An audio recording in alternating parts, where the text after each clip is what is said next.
Luke chapter 6. A discussion about the Sabbath. One Sabbath day, as Jesus was walking through some grain fields, his disciples broke off heads of grain, rubbed off the husks in their hands, and ate the grain.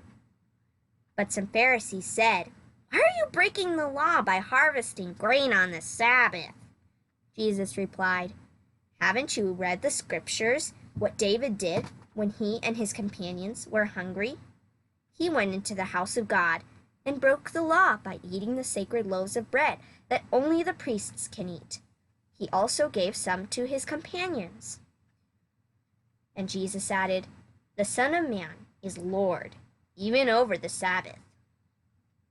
Jesus heals on the Sabbath. On another Sabbath day, a man with a deformed right hand was in the synagogue while Jesus was teaching. The teachers of religious law and the Pharisees watched Jesus closely. If he healed the man's hand, they planned to accuse him of working on the Sabbath. But Jesus knew their thoughts. He said to the man with the deformed hand, "Come and stand in front of everyone." So the man came forward. Then Jesus said to his critics, "I have a question for you. Does the law permit good deeds on the Sabbath, or is it a day for doing evil? Is this a day to save life or to destroy it?" He looked around at them, one by one, and then said to the man, "Hold out your hand." So the man held out his hand, and it was restored. At this, the enemies of Jesus were wild with rage and began to discuss what to do with him. Jesus chooses the 12 apostles. One day, soon afterward, Jesus went up on a mountain to pray, and he prayed to God all night. At daybreak, he called together all of his disciples and chose 12 of them to be apostles. Here are their names: Simon, who he named Peter; Andrew, Peter's brother; James, John, Philip, Bartholomew, Matthew, Thomas, James, son of Alphaeus, Simon, who was called the Zealot, Judas, son of James, Judas Iscariot, who later betrayed him. Crowds follow Jesus. When they came down from the mountain, the disciples stood with Jesus on a large level area, surrounded by many of his followers and by the crowds. There were people from all over Judea and from Jerusalem, and from as far north as the sea coasts of Tyre and Sidon. They had come to hear him and be healed of their diseases. And those troubled by evil spirits were healed. Everyone tried to touch him, because healing power went out from him, and he healed everyone. The Beatitudes. Then Jesus turned to his disciples and said, "God blesses you who are poor, for the kingdom of God is yours. God blesses you who are hungry now, for you will be satisfied. For God blesses you who weep now, for in due time you will laugh. What blessings await you when people hate you and exclude you and mock you and curse you as evil because you follow the Son of Man. When that happens, be happy. Yes, leap for joy, for a great reward awaits you in heaven. And remember, their ancestors treated the ancient prophets the same way." Sorrows foretold. What sorrow awaits for you who are rich, for your only happiness is now. What sorrow awaits for you who are fat and prosperous now, for a time of awful hunger awaits you. What sorrow awaits you who laugh now, for laughing will turn to mourning and sorrow. What sorrows await you who praised by the crowds, for their ancestors also praised the false prophets. Love for enemies.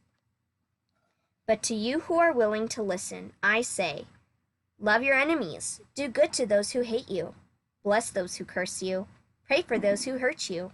If someone slaps you on the cheek, offer the other cheek also. If someone demands your coat, offer your shirt also. Give to anyone who asks, and when things are taken away from you, don't try to get them back. Do to others as you would like them to do to you. If you love only those who love you, why should you get credit for that? Even sinners love those who love them. And if you do good only to those who do good to you, why should you get credit? Even sinners do that much.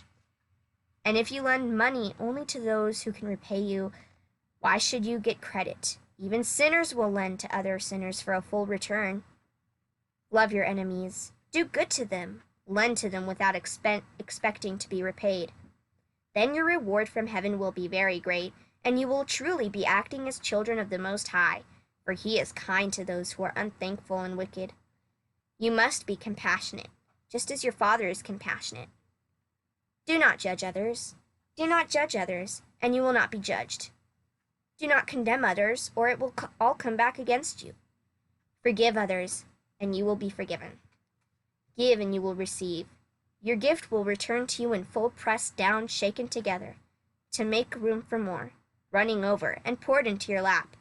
The amount you give will determine the amount you get back. Then Jesus gave the following illustration. Can one blind person lead another? Won't they both fall into a ditch? Students are not greater than their teacher, but the student who is fully trained will become like the teacher. And why worry about a speck in your friend's eye when you have a log in your own? How can you think of saying, "Friend, let me help you get rid of that speck in your eye," when you can't see past the log in your own eye? Hypocrite! First get rid of the log in your own eye. Then you will see well enough to deal with the speck in your own friend's eye. The tree and its fruit. A good tree can't produce bad fruit, and a bad tree can't produce good fruit. A tree is identified by its fruit. Figs are never gathered from thorn bushes, and grapes are not picked from bramble bushes. A good person produces good things from the treasury of a good heart, and an evil person produces evil things from the treasury of an evil heart. What you say flows from what is in your heart. Building on a solid foundation. So why do you keep calling me Lord, Lord, when you don't do what I say? I will show you what it's like when someone comes to me, listens to my teaching, and then follows it. It is like a person building a house who digs deep and lays the foundation on solid rock. When the floodwaters rise and break against that house, it stands firm because it is well built. But anyone who hears and doesn't obey is like a person who builds a house without a foundation. When the floods sweep down against that house, it will collapse into a heap of ruins.